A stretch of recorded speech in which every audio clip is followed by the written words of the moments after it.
이 시간 말씀을 받겠습니다. 이 복된 시간 주시는 하나님의 말씀은 레위기 25장 35절에서 55절까지 말씀입니다. 레위기 25장 35절에서 55절까지의 말씀을 경건은 이웃을 향한 태도에서 나타납니다라는 제목으로 하나님 말씀을 받겠습니다. 35절에서 55절까지 한 절씩 교독해서 읽겠습니다.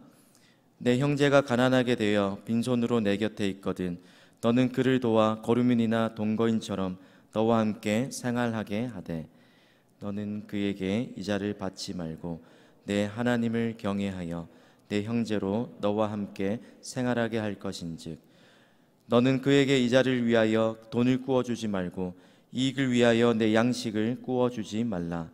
나는 너희의 하나님이 되며 또 가나안 땅을 너희에게 주려고 애굽 땅에서 너희를 인도하여 낸 너희의 하나님 여호와이니라. 너와 함께 있는 내 형제가 가난하게 되어 내게 몸이 팔리거든 너는 그를 종으로 부리지 말고 품꾼이나 동거인과 같이 함께 있게 하여 희년까지 너를 섬기게 하라. 그때에는 그와 그의 자녀와 함께 내게서 떠나 그의 가족과 그의 조상의 기업으로 돌아가게 하라. 그들은 내가 애굽 땅에서 인도하여 낸 내 종들이니 종으로 팔리지 말 것이라. 너는 그를 엄하게 부르지 말고 내 하나님을 경외하라. 내 종은 남녀를 막론하고 내 사방 이방인 중에서 취할지니 남녀 종은 이런 자 중에서 사올 것이며 또 너희 중에 거류하는 동거인들의 자녀 중에서도 너희가 사올 수 있고 또 그들이 너희와 함께 있어서 너희 땅에서 가정을 이룬 자들 중에서도 그리 할 수 있은즉 그들이 너희의 소유가 될지니라. 너희는 그들을 너희 후손에게 기업으로 주어 소유가 되게 할 것이라. 이방인 중에서는 너희가 영원한 종을 삼으려니와 너희 동족 이스라엘 자손은 너희가 피차 엄하게 부르지 말지니라. 만일 나와 함께 있는 거류민이나 동거인은 부유하게 되고 그와 함께 있는 내 형제는 가난하게 되므로 그가 나와 함께 있는 거류민이나 동거인 또는 거류민의 가족의 후손에게 팔리면 그가 팔린 후에 그에게는 속량받을 권리가 있나니 그의 형제 중 하나가 그를 속량하거나 또는 그의 삼촌이나 그의 삼촌의 아들이 그를 속량하거나 그의 가족 중 그의 살부치 중에서 그를 속량할 것이며 그가 부유하게 되면 스스로 속량하되 자기 몸이 팔린 해로부터 희년까지를 그 산자와 계산하여 그 연수를 따라서 그 몸의 값을 정할 때에 그 사람을 섬긴 날을 그 사람에게 고용된 날로 여길 것이라. 만일 남은 해가 많으면 그 연수대로 팔린 값에서 속량하는 값을 그 사람에게 도로 주고 만일 희년까지 남은 해가 적으면 그 사람과 계산하여 그 연수대로 속량하는 그 값을 그에게 도로 줄지며 주인은 그를 매년의 삭금과 같이 여기고 내 목전에서 엄하게 부리지 말지니라. 그가 이같이 속량되지 못하면 희년에 이르러는 그와 그의 자녀가 자유하리니. 함께 읽겠습니다. 이스라엘 자손은 나의 종들이 됨이라. 그들은 내가 애굽 땅에서 인도하여 내 종이요 나는 너희의 하나님 여호와이니라.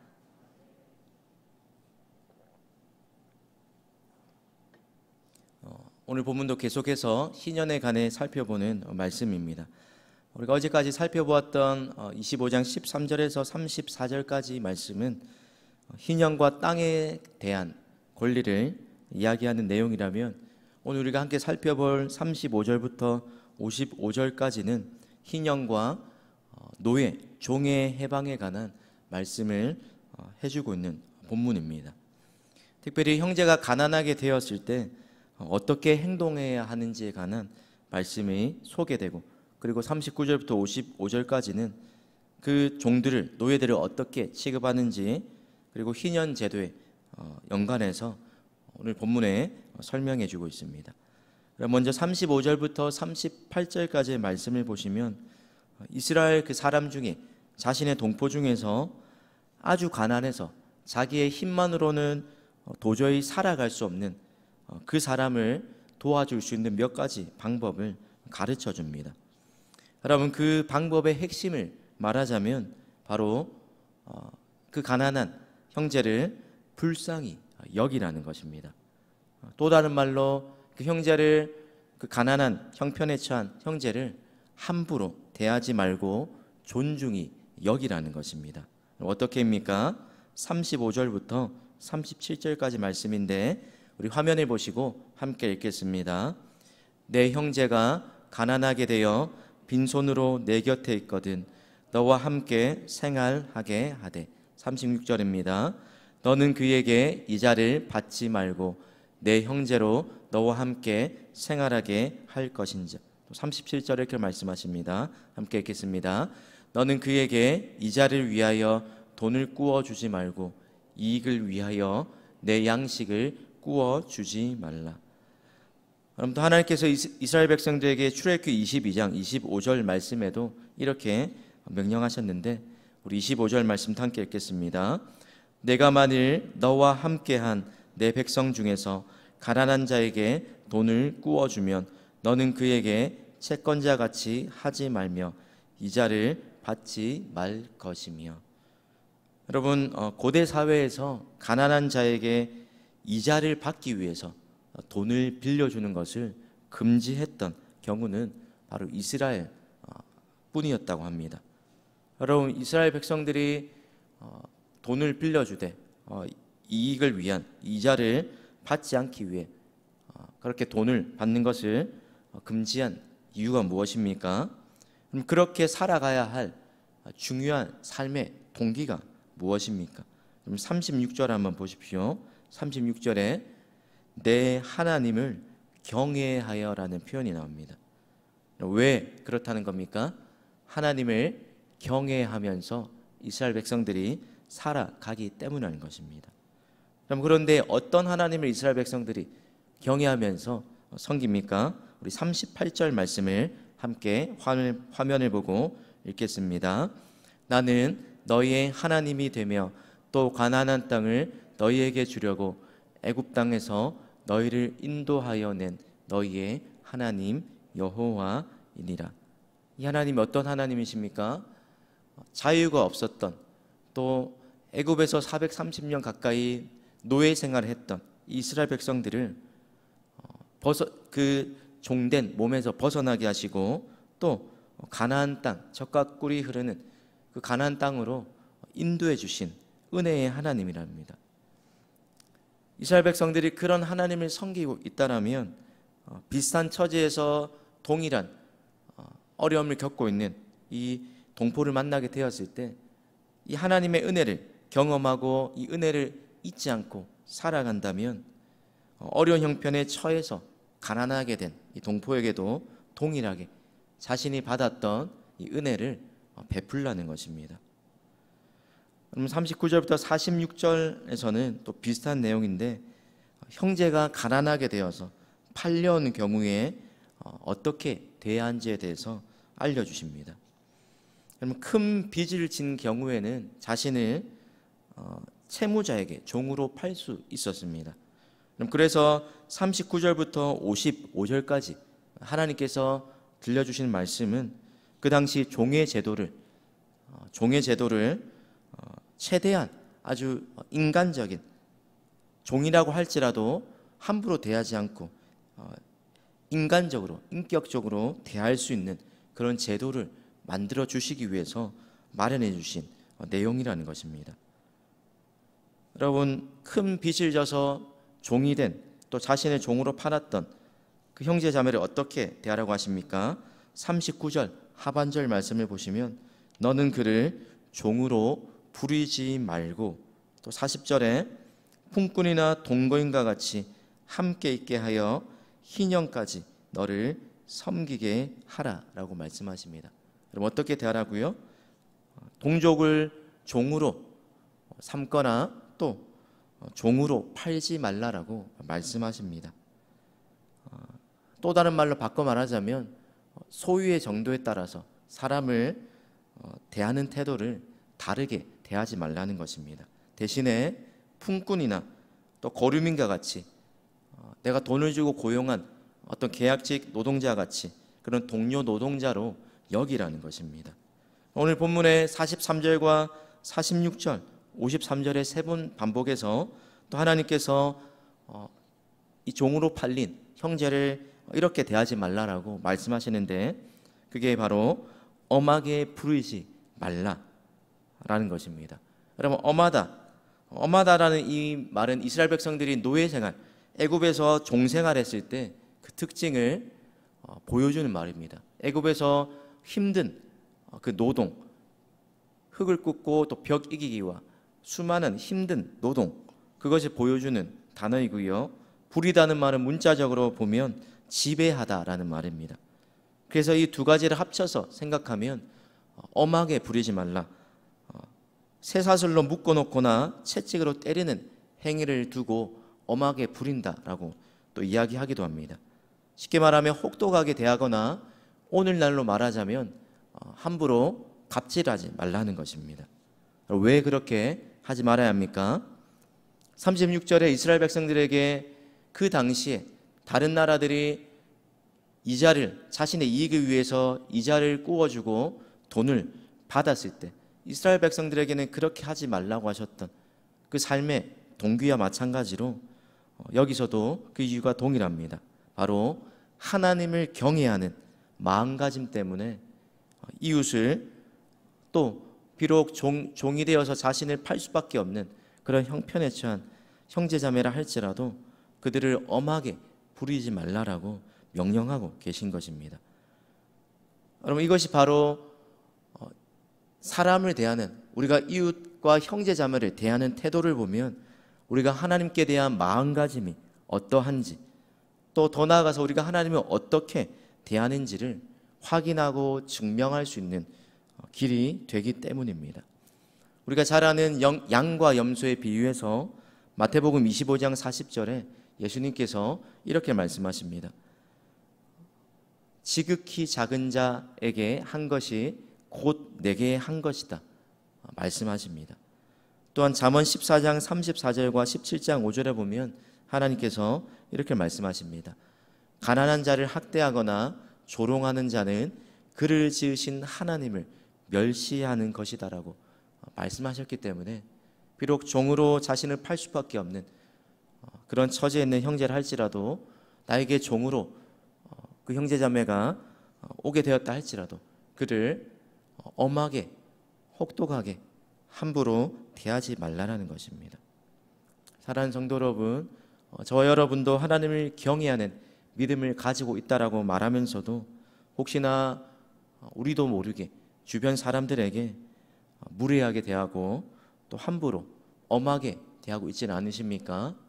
신분과 학력과 경제적인 수준에 따라서 우리도 모르게 우리 몸에 배어있는 습관대로 사람들을 차별하여서 대우하고 있지는 않으십니까?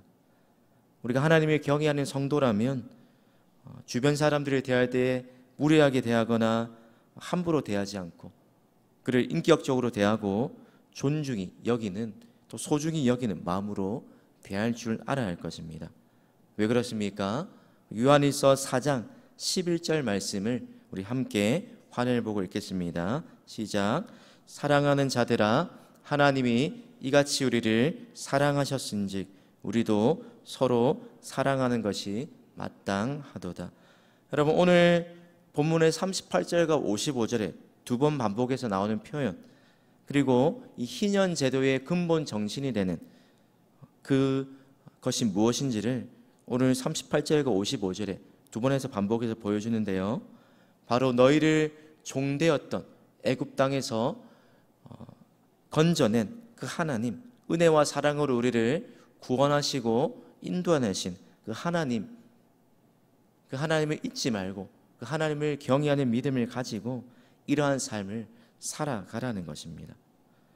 하나님께서 우리를 종된 신분에서 해방시켜 주실 뿐만 아니라 우리가 살아가는 데 필요한 모든 것도 우리의 노력 이전에 하나님께서 주신 선물이요 조건 없이 또 거저 주셨다는 것을 기억한다면 예수님 말씀처럼 거저 받았으니 거저 줄 줄도 알아야 한다는 것입니다.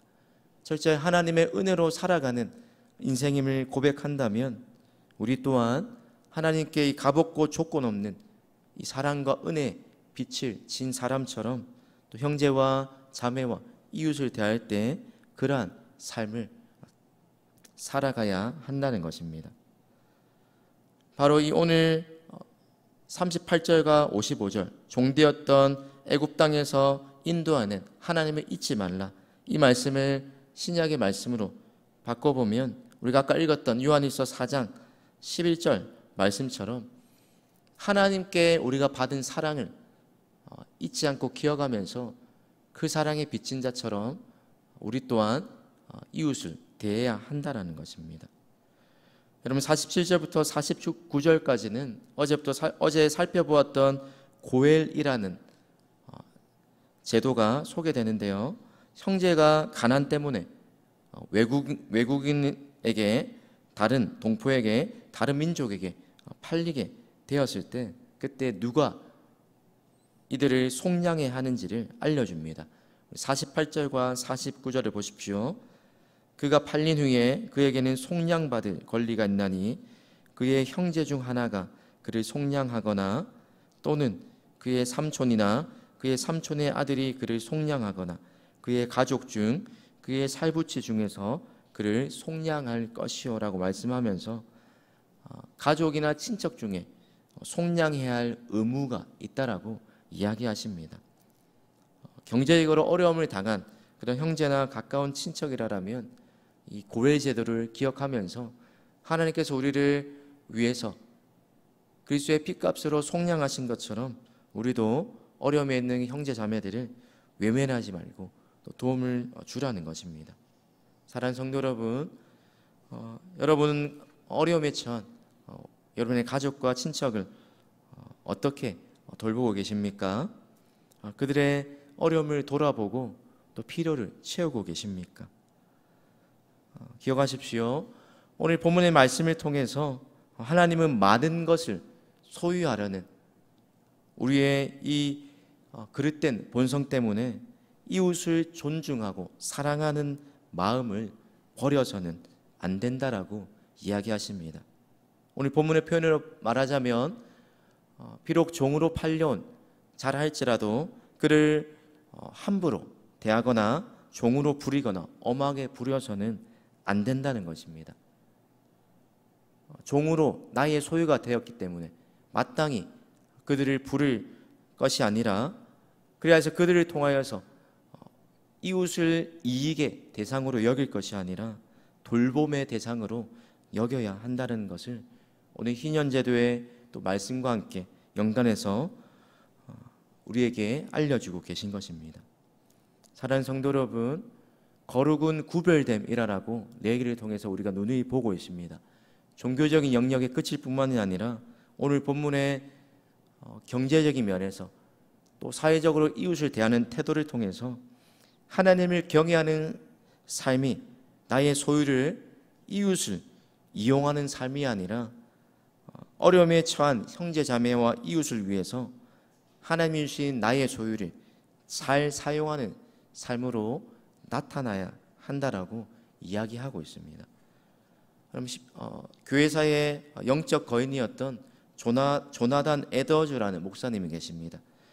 그분이 사랑의 풍성한 행위라는 제목으로 전한 설교문에서 그리스도인의 삶의 중요한 두 가지 축을 말씀하시는데 그게 바로 기도와 자선, 구제라고 말씀하셨습니다. 특별히 자선도 기도 못지않게 하나님의 은혜를 받는 중요한 통로라는 사실을 강조해서 말씀하십니다. 그러면서 그런 내용을 담은 책을 한글로 번역이 된 게 있는데 바로 그 책의 제목이 불우이웃 돕기는 하나님의 은혜를 받는 비결이다라는 그런 제목입니다. 이런 말씀을 맺겠습니다. 오늘 하나님이 경외하는 사람이라면 또 우리가 이전에 종되었던 존재였고 그런 신분에서 하나님의 은혜로, 하나님의 은혜와 긍휼로 해방되고 또 자유하게 된 그 사랑을 입은 존재임을 잊지 않고 살아간다라면 지극히 작은 자 하나에게 한 것이 내게 한 것이다. 또 경건은 하나님을 향한 태도뿐만 아니라 이웃을 어떻게 대하는지에 대한 태도로 나타난다는 사실을 잊지 말아야 할 것입니다. 야고보서 1장 27절 말씀에 우리가 잘 아는 말씀을 통해서 하나님을 경외하는 성도의 사람의 삶의 모습을 이렇게 이야기합니다. 우리 함께 읽겠습니다. 시작. 하나님 아버지 앞에서 정결하고 더러움이 없는 경건은 곧 고아와 가부를 그 환난 중에 돌보고 또 자기를 지켜 새 속에 물들이지 아니하는 그것이니라. 아멘.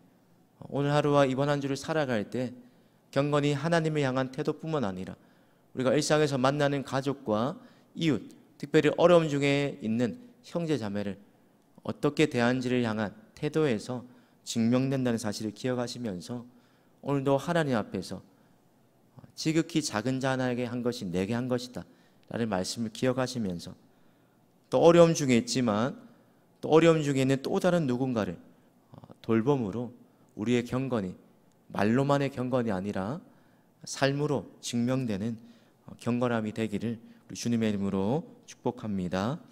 우리 화면에 보시고 합심기도 제목을 함께 읽겠습니다. 하나님께서 베푸신 자비하심과 같이 이웃을 향해 자비를 베풀며 나누는 삶을 살게 하소서. 나를 통해 돕기를 원하시는 가족과 친척의 필요를 돌아보게 하소서. 기도하겠습니다. 우리를 종되었던 애굽 땅에서 인도하여 내시며 또 우리를 하나님의 은혜와 사랑으로 인도하신 것을 잊지 말라 말씀하신 하나님, 이스라엘 백성들을 속량하실 뿐만 아니라 우리를 예수님의 피값으로 값없는 그 주님의 은혜로 우리를 피로 사고 값주고 산 존재가 되었다고 말씀하신 그 하나님의 말씀을 기억하며 또한 감사를 드립니다. 하나님, 이 말씀을 기억하는 하나님의 성도라면 하나님을 향한 태도뿐만 아니라 우리가 만나는 이웃과 또 가족과 사람들을 향한 삶의 태도에서 하나님을 향한 믿음이 나타나고 증명되게 하여 주시옵소서. 주님, 지극히 작은 자 하나에게 한 것이 내게 한 것이라 말씀하셨사오니 오늘 또 이번 한 주를 살아가는 우리의 삶 속에서 누구를 만나든지 죽게 하듯 할 수 있는 마음을 주시며 그 사람의 형편과 또 경제적인 수준과 그 사람의 외적인 모양과 상관없이 그를 엄하게 부리지 말라라는 하나님의 말씀을 기억하며 존중하고 또 배려하고 사랑하고 또 인격적으로 대할 수 있는 그런 참된 믿음이 우리 성도님들의 삶 가운데 나타나게 하여 주시옵소서. 그래야 해서 우리의 삶이 입술로만 끝이지 우리의 믿음이 우리의 경건이 거룩이 머리와 또 입술에서만 끝나는 것이 아니라 우리의 삶의 구체적인 영역 속에서 하나님을 믿는 구별된 모습으로 나타나게 하여 주시옵소서. 오늘도 이 새벽에 주님께 가지고 나온 기도 제목을 주님 들어주시며 큰 은혜 베풀어 주시옵소서. 감사드리며 예수님의 이름으로 기도드립니다. 아멘.